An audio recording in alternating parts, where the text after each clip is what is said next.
من مسرور مسعود مصطفى بارزانی بە خودای مەزن سوێن دەخۆم کە بە دڵسۆزیە و پارێزگاری لە یەکەتی گەل و خاکی کوردستانی عێراق بکەم و ڕێز لە یاسا ڕەچاوکرەوەکان بگرم.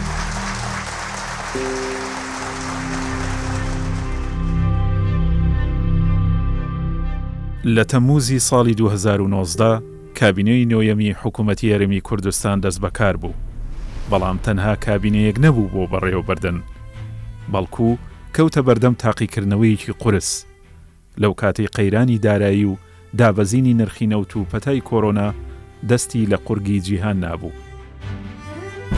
جگە لەوەی ناکۆچیەکانی ناوچەکە لێشاوێکی زۆری پەنابەری ئاراستەی هەرێمەکە کردبوو. لێرەدا ئیرادە و بیری بەڕێوەبردن کاریزمایی خۆی نیشان دەدات کە چۆن بتوانێ هاوسەنگی لە نێوان بەڕێوەبردنی ژیانی هاوڵاتیان و دروستکردنی گۆڕانکاری بکە. ئەم گۆڕانکاریەش هەموو سێکتەرەکانی ژیانی گرتەوە. لەم قۆناغەدا هەرێمی کوردستان هەنگاوێکی گەورەی هاوێشت بە ئاراستەیەک کە سەرنجی دەوروبەر و جیهان بۆ لای خۆی ڕابکێشێت.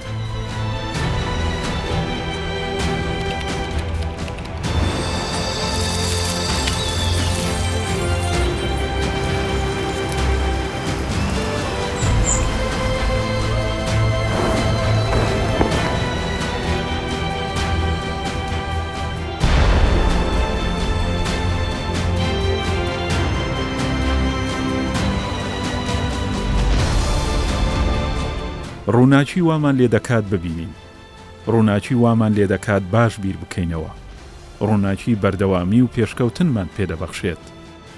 کارەبا ساڵانێکی زۆرە قەیرانی ئەم وڵاتە بوو. هەمیشە گوێویستی ئەو پرسیارە دەبووین کەی کارەبا دەبێتە 24 کاتژمێری؟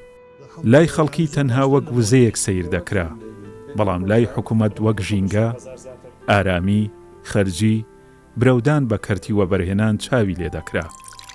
بۆیە چارەسەرکردنی مافە سەرەتاییەکانی هاوڵاتیان ڕێڕەوێکی نوێ نیشان دەدات بۆ گەشە سەندن. پێشتر کە پرۆژێ ڕووناچی نەبوو، ژیان زۆر زەحمەت بوو بەڕاستی، چونکە نەمان دەتوانین لە کاتی خۆی هەموو ئیشکارەکانمان بکەین.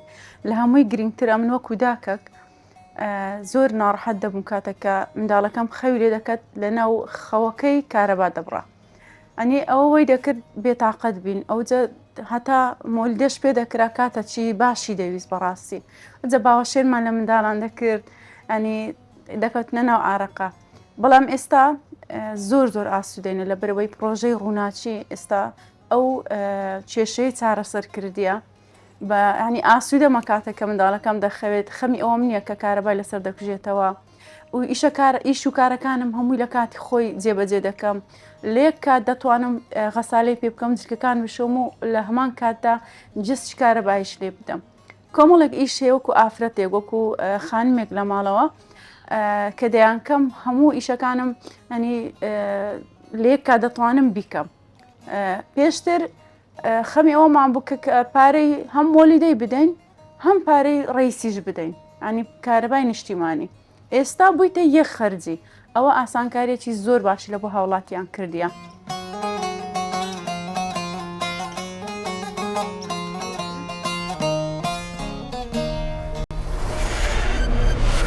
کاتێک مۆلیدا خامۆش دەبێ، زۆر شت لەگەڵ خۆی بێدەنگ دەکات. شار لە ژاوەژاو و هەوا لە بەرزبوونەوەی پلەی گەرما.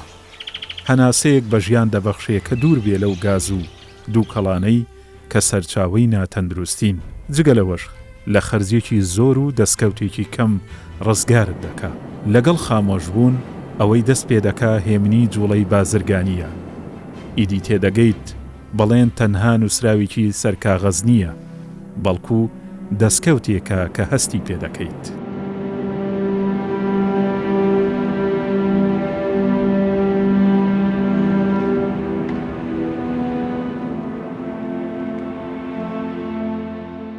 من لە تەمەنی 88 ساڵیدا ئێستا لەو شارە هاتوومەتە ناوژیان.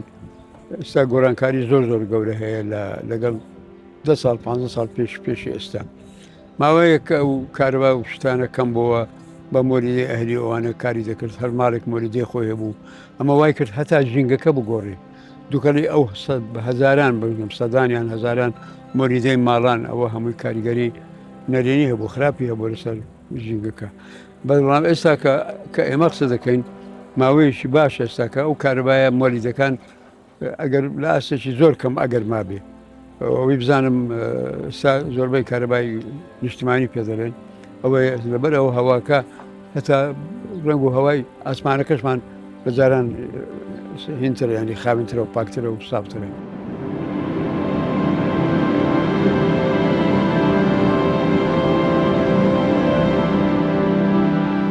دار و درەختی سەرشەقامەکان و پارکەکان تەنها سیمایەکی جوان نابەخشنە شار، بەڵکو دەبنە سەرچاوەی خۆشگوزەرانی و هەناسەدانێکی پاک لەو شارەدا. ڕەنگە ئەم خۆشگوزەرانیە لە پیاسەیەک یاخود یاریکردنی منداڵەکەت لە پارچێکدا سەرچاوە بگرێ.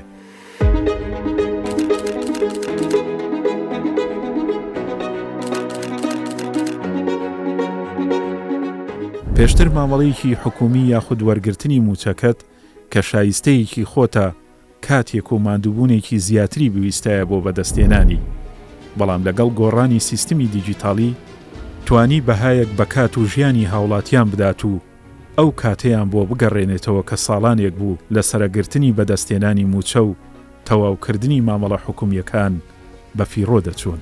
کەواتە گۆڕانکاری تەنها شتێک نییە ببیندرێ، بەڵکو دەتوانیت هەستی پێ بکەیت و بزانی ژیان و کاتی تۆ بۆ هەمووان گرینگە نەک تەنها بۆ خۆت.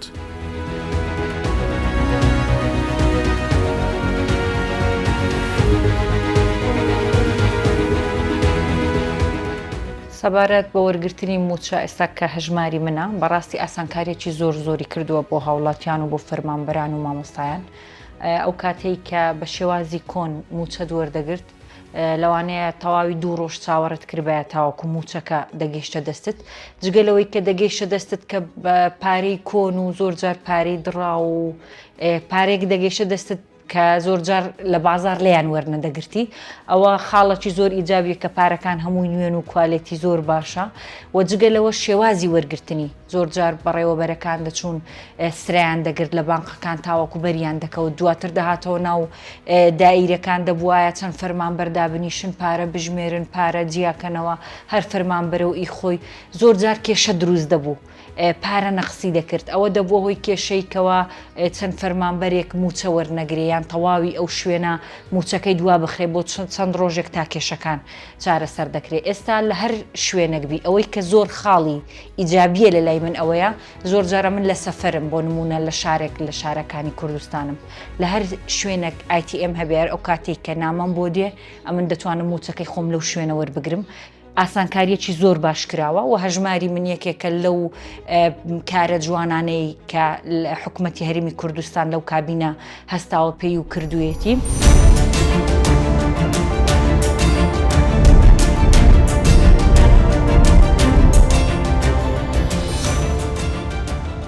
خەونی جوتیارێک لە گوند ڕەنگە زۆر سادە بێ بەڵام گرینگە، ڕەنگە سەرتاپەی خەونەکانی لە چوارچێوەی بوونی جۆگەیەک ئاو بۆ کشت و کاڵەکەی یاخود ڕێگەیەک بێت بۆ گەیاندنی بەروبوومەکانی بە بازار، ڕەنگە خەونی شوانێک شوێنێک بێ بۆ حەوانەوەی ئاژەڵەکانی و شکاندنی تینوێتیان بێ. ساڵانێک وشکە ساڵی و نەبارینی باران هەمیشە ترسێکی لە دڵی جوتیار و گونوشینان دروست کردبوو. ئەم ساڵ ئاو دەبێ یاخود نا، بازار دەبێت یاخود نا، بەرهەمەکانی ساخ دەبێتەوە یاخود نا. لێرەوە پۆند و بەنداوەکان و نۆژەنکردنەوە و دروستکردنی ڕێگای نوێ نەک هەر وەڵامی پرسیارەکانی دایەوە، بەڵکو هەموو ئەو پرسیارانەی لە بیر و هۆشی جوتیاران سڕیەوە. بۆ جوتیارێک گۆڕان یاخود پرۆژە تەنها شتێکی بیندراو نییە، بەڵکو ئومێدێکە بەوەی کە بەرهەمەکەی لە ناو نەچێ، یاخود ماندووبوونەکانی نرخێکی هەیە، یاخود بەخشینی هێزێکە پێی تاوەکو ساڵێکی تر لە هەمان زەوی هەمان بەروبووم بچێنێت. گوندی مە لە دوای نۆتویەک و دوای ڕژەمی بەحس کە هاتی نێرە ئاوادان کردەوە ڕاستی جادەوبان نەبوو، کارەبان نەبوو. وردە وردەدەی چەند جارش داوان کرد ڕاستی چونکە بەرهەمەکانی ئێمە هیچ ساخ نەبووە. ئێستا هەنجیرە و کاتی بە زۆری خەڵکی فڕێدا. دوای ئەوەی ئەو جادێن لە هات ئێستا خەڵک بەخۆ لە شاری بەسارەی خۆ دێ لێرە هەنجیرن لێکڕی بەرهەم ساغ بوویتەوە کابراهێت تەماتەیە چینی هەشتشی چینی چونکە جادە و ڕێگاوبان خۆشە خەڵک شارەزای زیاتر بووە ئێستا ماشەڵە کارە باشتر بووە لە ڕووی فەلاحەتی و ئەوانە هەندێک لەو کابینەی ئاسانکاری زۆر لۆمە هاوڵاتیان کراینە بە تایبەتی ئەمن ئاگام لە گوندی خۆوە گوندیمە پێشتر بەرهەمەکان هەموو خەسارە بوو ئێستا لەخوای بە زیادبی هەنجیر بە تایبەتی لە گوندیمە یەکە لە گوندە بەناوبانگەکان لە بۆ فەلاحەتی ئێستا زۆر باشە زۆر ئیسفادن لەو کابینەی کرد زۆر ئیسفادن لەو زادەیە کرد ڕاستی ئەگەر ئەو زادەیە نەبا بەرهەمن ساخ نابووە ئێستا گەنجەکێ گچکەی لەمارێ باخەکی دانایە و مەجموعە پارێکی دەستەکەی چی وڵا باخم هەیە هەنجیرە فرۆشم پێشتر ئەوانەی باوباپیرانن هەبوون هەموو خەسارە بوون چونکە ڕێوبانن نەبوو جێ و کارەبا و شارەزای نەبوو وردە ئێستا خەرک شارەزاترەبی نەوە هەنجیر و نەوە میوەی زیاتر دێتە ناو بازاڕ و ناو کۆمەلگا و ناو خەڵکیمە.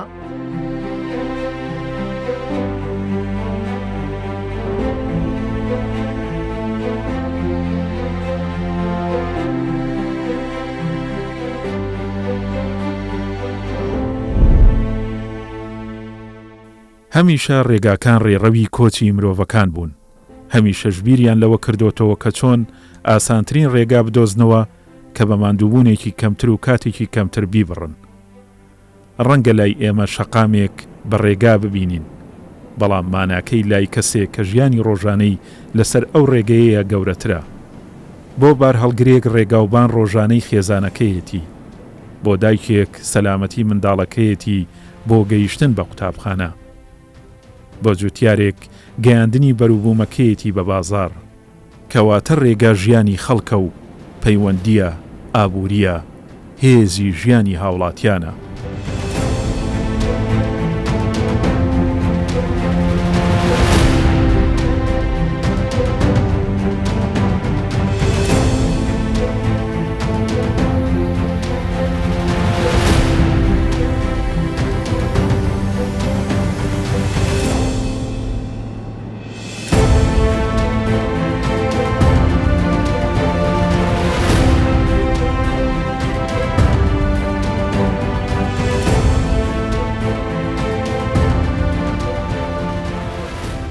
ئێستا ئەمە ئاژەڵدارین لێرە لە گوندی گۆڕەزێ ئاژەڵ بەخێو دەکەین و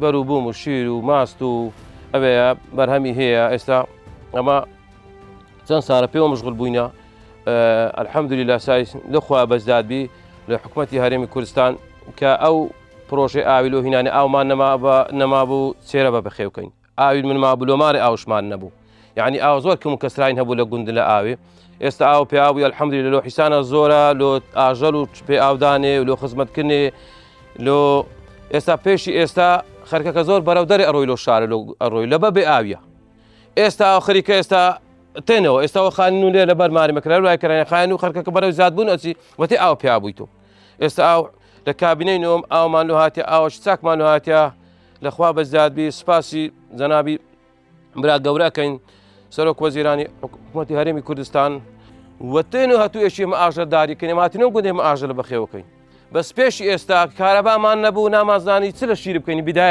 بیدایەتی کە هاتینەوە نانەزانی چ لە شیر و ماست بکەینە خەسارە بوو گۆڵکن بەرەدانێت چێرا و دەچونە چاوی هیچ ئیسفادەیەکی نەبوو ئەلعانە پاشنجنە کارەبامان لۆ هاتێ زادەمان لۆ هاتێ ئامان لۆ هاتێ ئێستا کارگەمان هەیە کاگەی شیرە لە جسری خەلان جسری بیاوە بینێ لێکێ لێرە سبەینان شیری ما شیری خۆ دەدۆشن لە چێرا دەبێ کارگەی و لێوەەر لێت وەردەگرن و هیچ خەسار نابێ بێماندی بوونە نش دەکێ پەنیر دەکێ ژاژینە دەکێلۆ ناکە هیچ بێ ئەزیەتە ئێستا ئەلعانە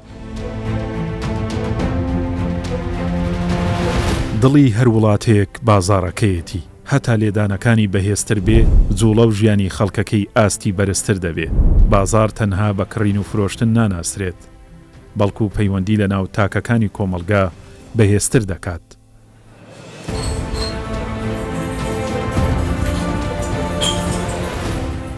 بۆ نمونە پەیوەندی نێوان چایچی و کڕیارەکانی یاخود بەرگدروێک لەگەڵ خوازیارەکەی جگەلەوەش بازار هێزی پەیوەندی جیهانیش بەرەو پێشەوە دەبابەوەی ئەو کاڵایانەی لەم بازارەوە دەردەچن بۆ جیهان یاخود لە جیهانەوە دێنە ناو ئەم بازارەوە بەمەش پەیوەندیکی ئابووری و سیاسی دروست دەکات لە نێوان هەرێم و جیهان.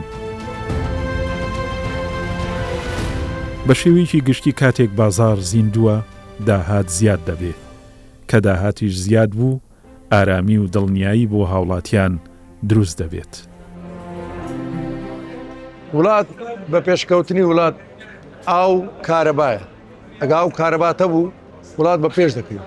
ئەو پرۆژانە کە کرایە ماشەڵای لێبی ینی بەڕاستی گەشتیار زیاتر ڕووی لە شارەکەی دەکات لە هەولێرێ لە کوردستان خاستان تقریبان ساڵک دەبیتن یان نابی ئەمە تقریبان لەوەتی بابم تکایندانایە 5 ساڵە تقریبان کاربای نیشتمانی من نەدیتەوەها 24 ساعتی هەردەم کوژایتەوە هەردەم ینی نەبووە ینی هەردەم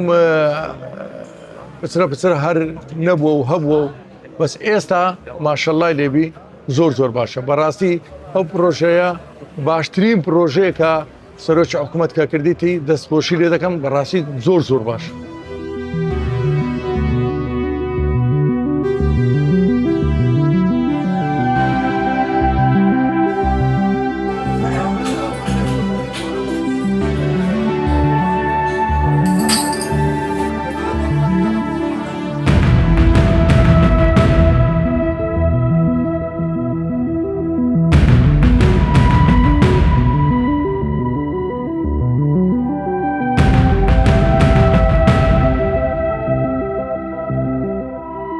پایەی ژێرخانی ئابووری وڵاتێک تەنها سامانە سروشتیەکانی نییە، بەڵکو بەندە بە ڕێژەی ئەو کاڵایانەی کە هەناردەی دەرەوەی دەکات.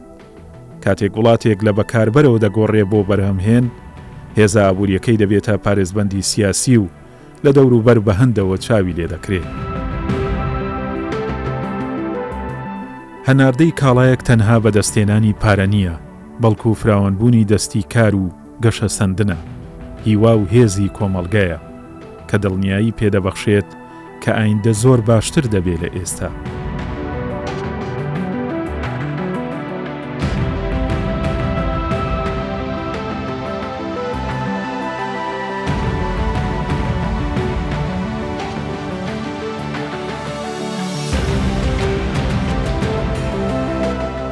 سەرەتای دامەزاندنی کابینەی میرحکومەت هەرێمی کوردستان کە کارنامەی جەنابی سەرۆکی حکوومەتمان دیت کۆمەڵێک پاڵپشتی و پشتگیری هێدایە بۆ بەرهەمی ناوخۆ بۆ ئەو شتانێک کە بەرهەمی وانە باڵێن زیاتی نەفتی سوودی لێوەربگرین دەستمان کرد بەکردنەوەی کارگەی دوایش کە دیتمان جوتیارەکانمان بەداخە ئەو کاتی بەرهەمی خۆیان پێساغ نەدەکراوە بەرومی تەماتەی لەسەر جادەکان فڕێدەدرا ئەوە کاریگەریش زۆری کرد هە لە سەرەتای ئەو کاریگەری دەستمان کارگەمان گەڕخستە و توانیمان بۆ ئەومای ئەو 4-5 ساڵی ئەو کێشە گەورەی کە ڕوبەڕووی برا جوتیارەکانمان دەبوو ئەوەی یەک لەو کێشە گەورانە بۆ ئەوی چارەسەر بکەین. خۆشبەختانە بەرومی کوردستان ئەو مێدین کوردستانی کە نووسیمان گەیشتە گەورەترین وڵاتی دنیا کە وڵاتی یەکگرتووەکانی ئەمریکایە لەوێ بازارێکی باش و بازارێکی فرۆشمان هەبوو ئێستاش بە ئەو بازرگانە نێوێ کە دێن وا دەدەنێن کە ئەمە پێشبڕکێش چاکمان کردی لەگەڵ ئەو بەرهەمانەی لە وڵاتەکانی تر چتە لای ئەوان.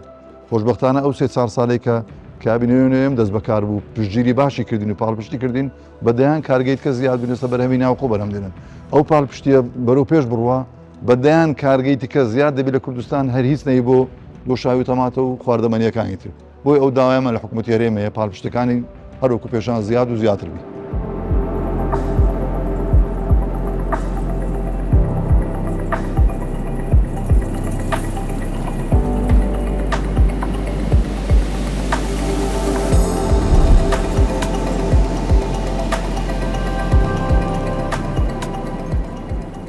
کاتێک سروشتی هەرێمی کوردستان بە چیا و دەشت و مێرگ و ڕووبارەکانی نەخشێنراوە ئەمە تەنها دیمەنێکی جوان نییە بەڵکو ئەمە سامانی نەتەوەیەکە کە دەتوانێت ژێرخانی ئابووری ئەم وڵاتە بەهێزتر بکات. کاتێک گەشە سەندن لە بواری گەشت و گوزار ڕوودەدا ئەمە تەنها نابێتە خۆشگوزەرانی بۆ دانیشتوانی ئەو ناوچەیە بەڵکو دەبێتە سامانێکی نیشتیمانی چون ئەم سێکتەرە سەرنجی خەڵکی دەوروبەر بۆ خۆی ڕادەکێشێ و ژمارەی سەردانی کەر بۆ ئەم هەرێمە زیاد دەکات. لێرەوە بازار تەکانێکی تر بە خۆی دەدات و داهات دەچێتە گیرفانی یەکە بە یەکەی دانیشتوانی ناوچەکە.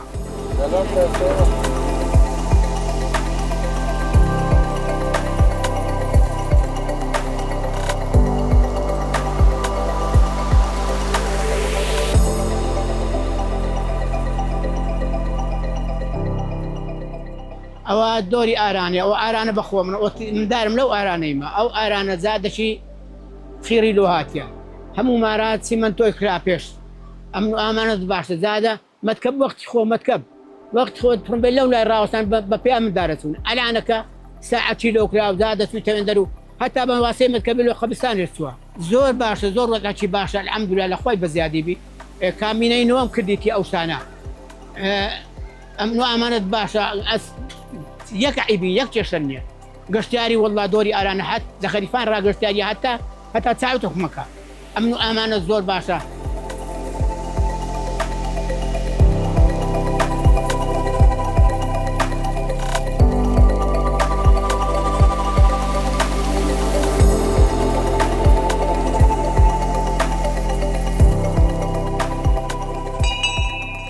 بەرەو پێشچوون لە کاتێک ڕوودەدا کاتێک بیر لە ئایندە دەکرێتەوە ئایندەش لە پۆلێکی قوتابخانە دەست پێ دەکا لە هەر وڵاتێک کەرتی پەروەردە پەرەبسێنێت ڕۆژ بە ڕۆژ پێشکەوتن لە شێوازی ژیانکردنی ناوچەکە ڕوودەدات لەوەش گرنگتر ئەم پەرەسەنە لەگەڵ وەرچەرخانی دنیای نوێگەری خۆی بگونجێنێت کاتێک سیستمەکان دەبنە سیستمی دیجیتالی ئیدی قوتابیان بە ئاگا دەبن لەوەی لە ئایندە چۆن بەرکەوتیان لەگەڵ تەکنۆلۆژیای سەردەم هەبێت جگەلەوەش دڵنیایی بۆ دایک و باوکان دروست دەبێ کە داهاتووی منداڵەکانیان مسۆگەرە هێز بە مامۆستایەک دەدات لە ڕووی ئەو سەرچاوانەی کە لە بەردەستێتی باشترین بۆ قوتابیەکانی پێشکەش بکات. سلام علیکم. ماندین ئەبن. سلام مامۆستا. باشە. ئەمە یەکەم جارە بێنێرە؟ ئەمڕۆ یەکەم ڕۆژە؟ پیرۆزە ئیشاڵڵا. زیرەکنەوە؟ هەستان لە بیرکاریە؟ باشە ئیشاڵڵا سەرکەوتوو دەبن.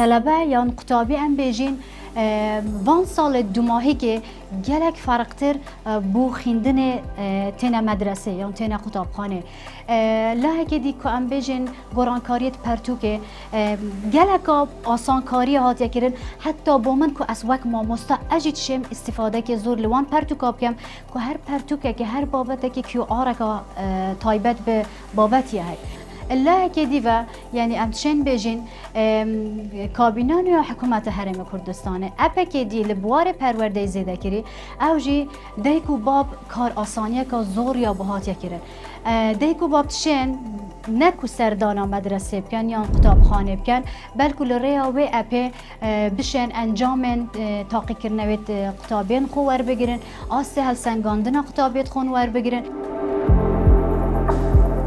لە کۆتاییدا تەنها ژمارەکان گۆڕانکاریەکان نیشان نادەن بەڵکو هەستی هاوڵاتیان چیرۆکی ئەم وەرچەرخانە گەورەیەت بۆ باز دەکەن ئارامی ماڵێک لە چاوی دایکێکەوە کاسبکارێک بە گیرفانێکی گەرمەوە دەگەڕێتەوە لای خێزانەکەی چیرۆکی کارمەندێک کە ئەرکەکانی بە ئاسانی ئەنجام دەدات شۆفێرێک کاتێ دەبینێت ڕێگەی ژیان ئاسانتر بووە جوتیارێک کە بەهای بەرهەمەکەی هەیە ئاژەڵدارێک کە مێرگ و گۆمێک هەیە بۆ حەوانەوەی ئاژەڵەکانی گەنجێک کە هەلی کارکردنی هەیە مامۆستایەک کە ئایندەی قوتابیەکانی باشتر دەبینێت ژینگەیەک کە چێژ لە جوانی وەردەگیرێت و هەناسێکی پاک دەبەخشێتە شار ئەم هەوڵانە لە ماوەیەکی کورد بەدەستاتن بەڵام لە ئایندە ڕەنگدانەوەیان زیاتر دەبێت لێرەوە هێزی بەڕێوەبردن و گۆڕانکاری خۆی نیشان دەدات.